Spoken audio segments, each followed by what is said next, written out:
Start.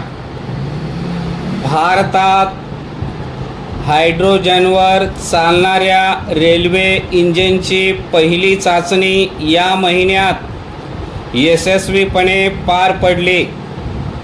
चेन्नईच्या integral coach फॅक्टरीमध्ये 1200 HP engine क्षमतेची हायड्रोजन इंजिन विकसित होत आहे.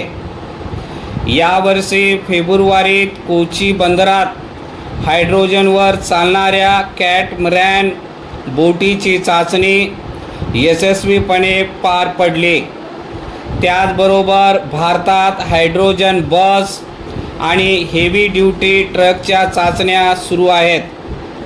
लांब पल्ल्याच्या मालवाहतुकीसाठी हायड्रोजन हे योग्य इंधन आहे आणि हरित ग्रहवायू उत्सर्जन विरहित मार्ग आहे, यात आता शंका नाही.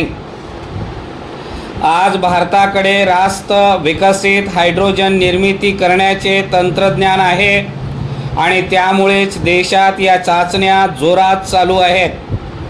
बॅटरीवर चालणाऱ्या विद्युत वाहनापेक्षा हायड्रोजन इंजिनचा पल्ला कित्येक पट जास्त असतो. परिच्छेद. हायड्रोजनचा इंधनासाठी वापर योग्य नाही अशी मांडणी हायड्रोजन नावाचे मृगजळ या सकाळमधील लेखात विश्वास पिटके यांनी केली होती. त्यांनी हायड्रोजनला पर्यायी सुचवले आहेत.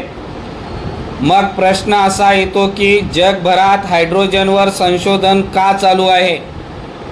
हरितगृह वायू उत्सर्जन कमी करणे आणि पुनर्वितयोग्य इंधनाचा वापर वाढवणे या ध्येयात लांब पल्ल्याचा वाहतुकीसाठी हायड्रोजनला पर्याय नाही. प्रत्येक इंधनाची घनता आणि उष्मांक वेगळा असतो. त्यामुळे डिझेल, पेट्रोल, कोळसा, सौर ऊर्जा आणि हायड्रोजन यांची थेट तुलना होऊ शकत नाही. डिझेलच्या तुलनेत हायड्रोजन जास्त लागते हे साहजिक आहे. खनिज तेलाचे नळ वायू वाहतुकीला चालत नाही, तसेच ते हायड्रोजनलाही चालणार नाहीत. उपकरणांचे डिझाईन विशिष्ट इंधनासाठी केले जाते, त्यामुळे दुसऱ्या इंधनावर चालू शकत नाहीत. पिटके यांच्या लेखात मांडलेल्या सर्व गोष्टीचे ज्ञान असूनही आज हायड्रोजनवर विश्वास टाकला जातो, याची काही कारणे आहेत. परिच्छेद.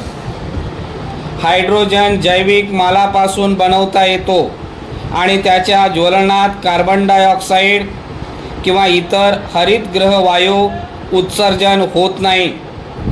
हायड्रोजन निर्मिती कोणत्या पद्धतीने होत आहे त्यावर त्याच्या उत्पादनात हरितगृह वायू निर्मिती होते की नाही हे ठरते.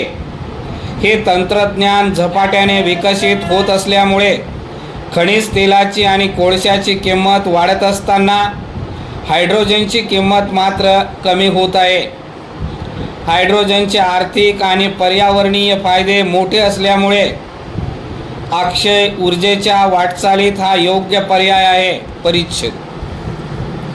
अमेरिका आणि युरोपमध्ये हायड्रोजनची निर्मिती इलेक्ट्रोलायझर यंत्रणेतून केली जाते, पण ही यंत्रणा आपल्याला आयात करावी लागते. आपल्या देशासाठी गॅसिफिकेशन प्रक्रियेतून हायड्रोजन निर्मिती सहज शक्य आहे. इलेक्ट्रोलायझर आणि गॅसिफिकेशनमध्ये मोठे फरक आहेत.